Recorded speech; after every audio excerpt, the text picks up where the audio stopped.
find it unhelpful, but not your question, mind you. You know, when people get into this kind of a dialogue where, you know, paradise is the, you know, Muslims are the heirs to paradise, and anyone who doesn't have that, our particular, remember, it's people who say this, a strand or a brand of Islam that, you know, they're trying to push, unfortunately. So it's just not a very healthy question to, or discussion to get involved with, to be honest. Leave it to God to decide, basically. Okay. We are running a little bit short on time, so I'll try and ask everybody to... We're okay, we're here all night. Yeah? Okay, we're here all night, apparently. No. So we are a little bit short on time, so I'll ask for the questions to be fairly short and answers, if they can, to be fairly swift. What time are we due to finish? Well, I guess if we started half an hour late, and it's nearly 10 to 9 now, so I'd say go till 9 maximum. Is that okay with everybody, or would you rather be here all night?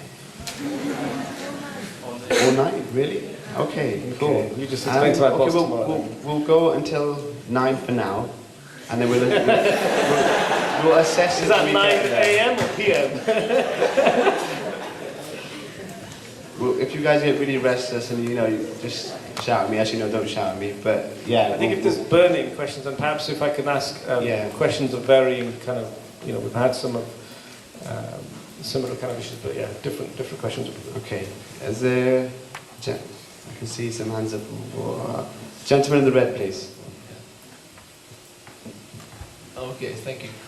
Some time ago, there was a caricature of Mohammed, the Prophet, posted in the Danish newspaper. And this also offended all of the Muslim population. And then eventually they were forced to withdraw the picture. I want to ask, why is that?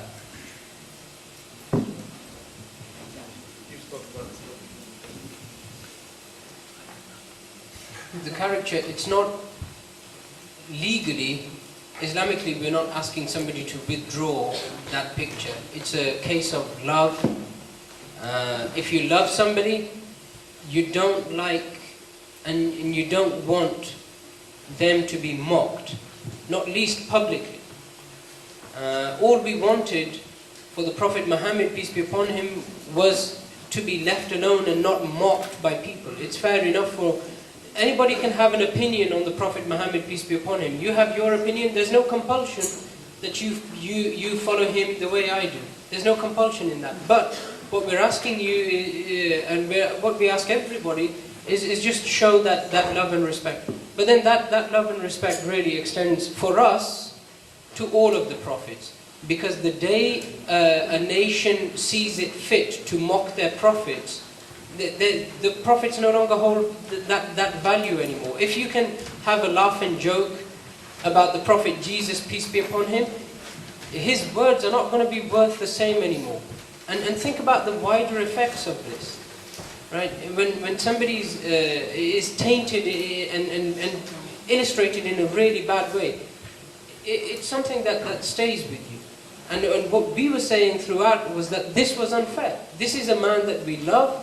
This is a man that we follow passionately, and it's unfair for somebody to have presented him in this way. And I think that in all religions, not just, I think we should react in exactly the same way if somebody said or makes mockery of the Prophet Jesus, peace be upon him, or the Prophet Moses, peace be upon him, or indeed any other prophet.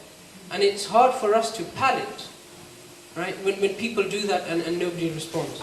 Okay, but there's the thing that there's a freedom of expression, right? So there are lots of caricature of the President Obama or whoever or anyone really. And why do you think Islam should be somehow excluded from this this law? No, Islam shouldn't be excluded from the.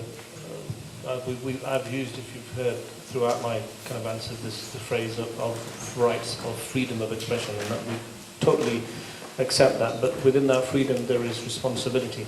There is no absolute freedom, and you know that philosophically there isn't any such thing as absolute freedom. If there was, there'd be chaos, right? So freedom of expression with respect to prophets.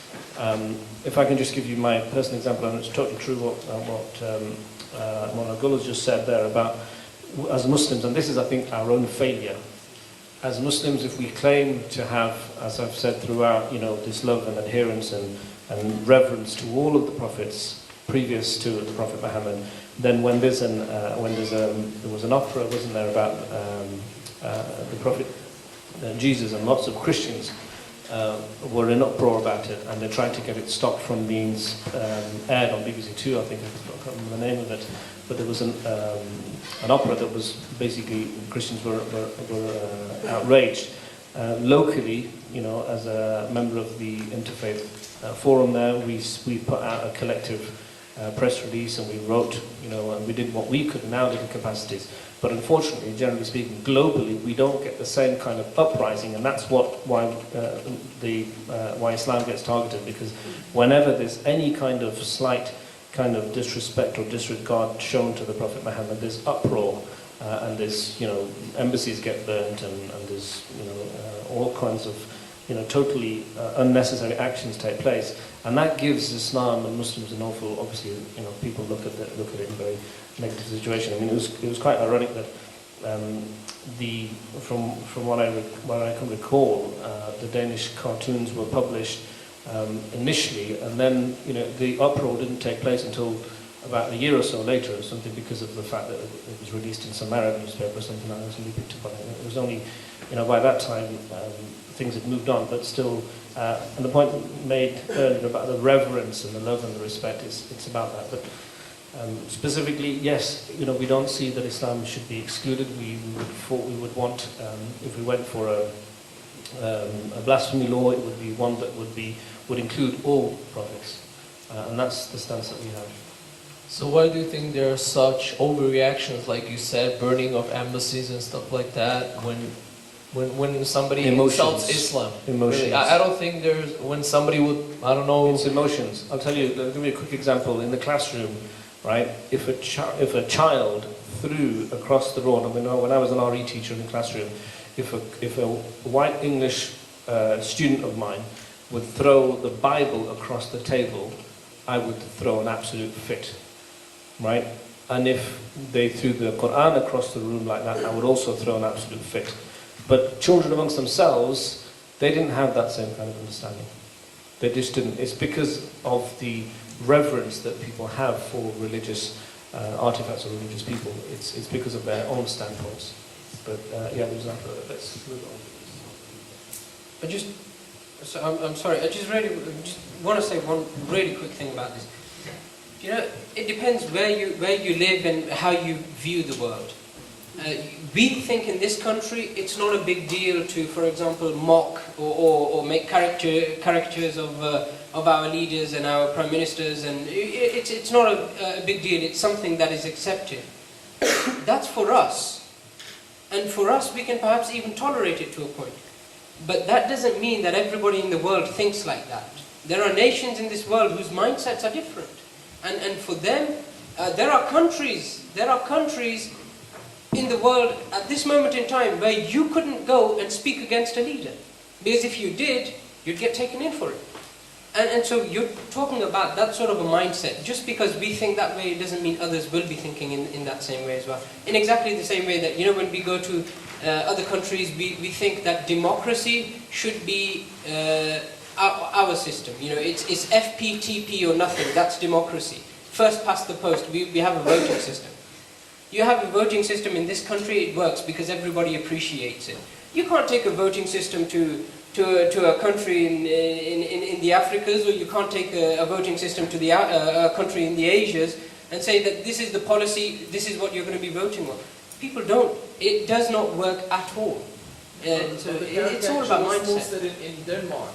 When they're allowed by law to do that. It was posted in Denmark, but it was moved around the world. And that's where it became a big deal. I want a written question, because I know time. Yeah, I think we'll go for one of the written questions there that was been handed in.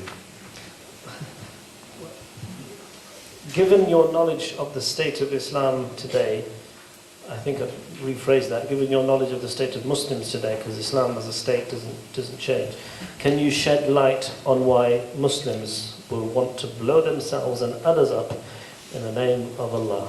My favourite question. How many of you, just a show of hands, how many of you have been watching the Generation Jihad?